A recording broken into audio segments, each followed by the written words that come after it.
So here we are at Leadership Unplugged 2019 in Atlanta with my friend Gina Schoener, who is a senior relocation consultant at Halliburton. Thank you so much, Gina, for being here with me today. Thank you for having me. How are Peggy. you? I'm good. Good. Now, earlier you said you were nervous as a cat, so we're going to take that right down. Okay. Because we're going to go to an area that you know well. And I want to talk to you about the challenges that are going on back home.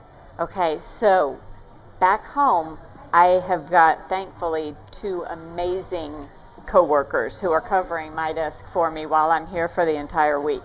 Awesome. So there shouldn't be a whole lot in my inbox, but the minute I get back, I start planning a retirement party. Wait, is it your retirement? Because we've already had a retiree through here tonight. Is it your retirement? No, unfortunately. No, it's see? not my retirement, not yet. No, my coworker Kathy Houston is retiring first week of June, Yes. and I am not only saying goodbye to her, but trying to train a new team member at the busiest time of our year. So this is actually a perfect sort of thing that as leaders, we sometimes get caught in sort of, beautifully exiting somebody while bringing somebody on board. So what are the key skills that you need to think about in balancing that as a leader? What I need to do is let our new team member spend as much time with my retiring team member as I possibly can, because there's so much knowledge there and so much history with Halliburton that she could just benefit from. And my challenge is the millennial mindset, wanting to know everything now. And I'm having to say, slow down, take a deep breath, and listen, because what she can teach you is just phenomenal.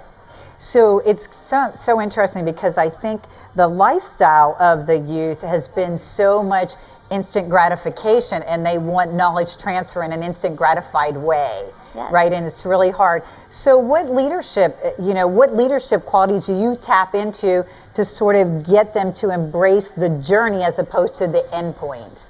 Well, that's a good question. And I talk a lot about my involvement with ERC and the literally hundreds of people that I can now call friends who, if I get stuck on something mortgage-wise, title-wise, temp housing, real estate, I know exactly who I can call, and they're going to pick up the phone and say, absolutely, I can help you. I need the new team member to know that resource is there. Yeah. So it sounds like one of your key leadership qualities is understanding the value of a network, but more importantly, taking the patience to build and develop that network. Definitely. Yeah. And so now here's the question I got for you, because you talked a lot about this millennial generation. Their network is digital. It is. And it may not be, honestly, it may not be people they ever really meet. You're right. So how are you helping them understand the sort of the networking model that we have from a relationship perspective? What's the bridge?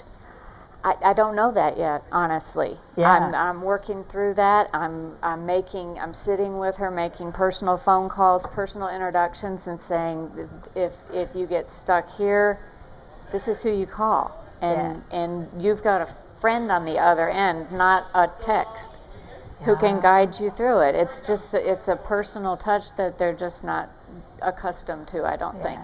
You know what, I love what you just said there, which is where you have a friend on the other end, right? And that's a key piece. Okay, so my last question for you, my friend, is what's the greatest piece of leadership advice you ever received? Oh my gosh, there's been so many. Control what you can control, and let the rest work itself out. It'll wait, and don't stress about it. And that's why your challenges back home really don't exist, because you can't control them. That's right. And so you don't stress. I love it. That's great advice.